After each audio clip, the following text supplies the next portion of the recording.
Back to our channel. నేను మీ కావ్య. తెలంగాణలో ఉద్యోగుల పరిస్థితితో ప్రభుత్వానికి కత్తి మీద సాములాగా తయారైంది. ఒక పక్క మిస్ వరల్డ్ ఘనంగా జరుగుతున్నాయి, ఇంకోవైపు ఉద్యోగుల సమస్యలతో కొట్టుమిట్టాడే పరిస్థితి. సో దీనికి సంబంధించి కోఆర్డినేషన్ కమిటీ కూడా ఒక సమావేశం ఏర్పాటు చేసింది. కేవలం సమావేశంతో మాత్రమే కాదు, June 2 అని ప్రభుత్వానికి ఒక డెడ్ లైన్ కూడా విధించింది. అసలు నిజంగా ఉద్యోగుల సమస్యలు ఏంది, అసలు ఏం జరుగుతుందని తెలుసుకుందాం. ప్రజెంట్ స్వామి గౌడ మనతో ఉన్నారు, మాట్లాడుతున్నారు. సార్ సో ఏం జరుగుతుంది అసలు రాష్ట్రంలో? రాష్ట్రంలో ఏం జరుగుతుందో జర్నలిస్టులు అయినటువంటి మీరే మాకు చెప్పాలి. ఎందుకు అని అంటే, ఓ పక్కననేమో రాష్ట్ర ముఖ్యమంత్రి రాష్ట్రం దివాలా తీసింది అప్పుడలేదంటాడు, ఓ పక్కననేమో ఆర్థిక మంత్రి రైజింగ్ తెలంగాణ అంటాడు. మేము రైజింగ్ తెలంగాణ అనుకోవాలా లేకపోతే దివాలా తీసింది అనుకోవాలా ఆలోచన చేయవలసినటువంటి అవసరం ఉంది. కాబట్టి ప్రజలను కన్ఫ్యూజ్ చేయకండి. గవర్నమెంట్ ఎంప్లాయీస్ మీ కుటుంబ సభ్యులు, దయచేసి కుటుంబ సభ్యులతోటి అబద్ధాలు చెప్పకుండా డబ్బును మేమే కదా తేనెటీగల్లాగా సమకూర్చి ట్రెజరీలో కట్టేది. మరి తేనెటీగల్ని మేము పొగబెట్టి తేనెటీగల్ని చంపుదామనడం న్యాయం? కాబట్టి రాష్ట్ర ప్రభుత్వం ఇప్పటికైనా వెంటనే 5 DAలు ఇవ్వాల్సినటువంటి అవసరం ఉంది. PRC అపాయింట్ చేయాల్సినటువంటి అవసరం ఉంది. సంవత్సరం నుంచి 10,000 మంది ఉద్యోగులు రిటైర్ అయ్యిండ్రు, ఇంతవరకు రూపాయి రాలేదు. తన బిడ్డ పెళ్లి చేసుకోవాలి, ఇల్లు కట్టుకోవాలి, రకరకాల కార్యక్రమాలతో ఎన్నో ఆశలతో రిటైర్ అవుతాడు ఉద్యోగి. ఈ రోజు వరకు రిటైర్ బెనిఫిట్స్ రాలేదు. సార్ ఇప్పటికే అంటే తెలంగాణ రాష్ట్రంలో ప్రభుత్వం, కొత్త ప్రభుత్వం వచ్చిన కాడి నుంచి చెప్తూనే ఉంది, ఆర్థికంగా అసలు ఏమీ లేదు, లోటు బడ్జెట్ మనది అని. సో మళ్ళీ మీ డిమాండ్స్ తీర్చమని ఇంకోవైపు మీరు ప్రెజర్ చేస్తున్నారు. సాధ్యపడిపోయిన పరిస్థితులే ఉన్నాయా? మీరు చెప్పింది వాస్తవం, రాష్ట్ర ముఖ్యమంత్రి చెప్పింది కూడా వాస్తవమే. ఎందుకంటే ఒక ఇల్లు నడిపెట్టుకునే మనకి ఇన్ని మాట్లాడితే ముఖ్యమంత్రి ఆయన ఎన్ని మాట్లాడాలి, ఆయన మేము తప్పడతలేము. కానీ ఒక విషయం, ఏమి లేకుండానే మీరు 18,500 కోట్లు రాష్ట్ర ఆదాయం అని ఎట్లా చెప్పారు?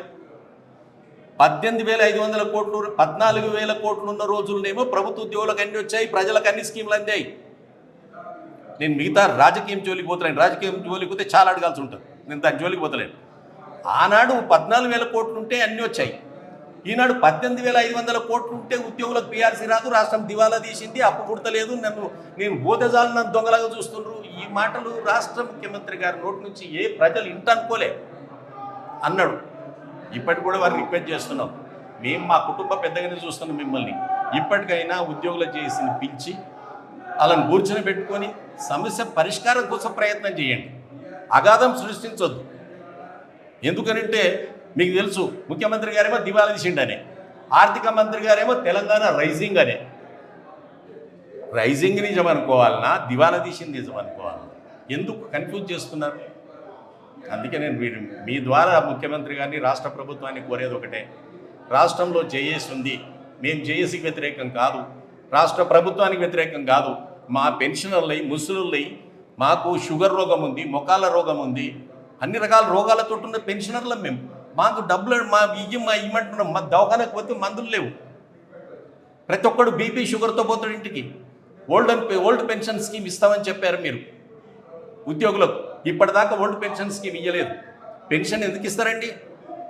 ఏ ఉద్యోగి అయితే ఒక డిపార్ట్మెంట్లో పనిచేస్తాడో ఆ ఉద్యోగి రిటైర్ అయిన తర్వాత అదే డిపార్ట్మెంట్ గేట్ కాడ కూర్చొని బిచ్చం అడుకోవద్దని పెన్షన్ ఇస్తుంది గవర్నమెంట్. పెన్షన్ ఎవరు మాకు బిచ్చం వేస్తలేరు, అది మా హక్కు. GPF మా హక్కు, తాపెట్టుకున్న డబ్బులు మా డబ్బులు మేము అడుగుతుంటే మమ్మల్ని దొంగల్లాగా చూస్తే ఎట్లా చెప్పండి? మిమ్మల్ని ఎవరు చూసిరో మాకు తెలియదు, కానీ మీరు మమ్మల్ని మాత్రం దొంగల్లాగా చూస్తున్నారు, మీ పిల్లలు.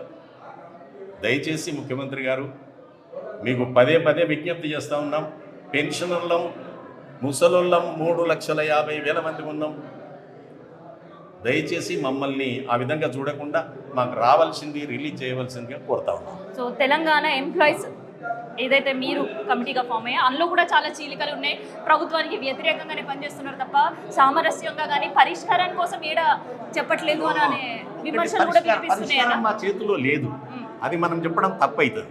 ఇప్పుడు మేము రిటైర్ ఉద్యోగులం, సమస్య పరిష్కారం ఎట్లా చెప్తాం? మా బాధ చెప్పుకుంటా, కానీ డాక్టర్ దగ్గర పోయి ఏం చెప్తాండి, కడుపులో నొప్పి వస్తుందంట, అది ఎట్లా మంది చేస్తావో నీ ఇష్టం, నువ్వు ఏం మంది ఇవ్వాలనో నువ్వు ఇవ్వాలి, నేను ఎట్లా చెప్తా చూడు.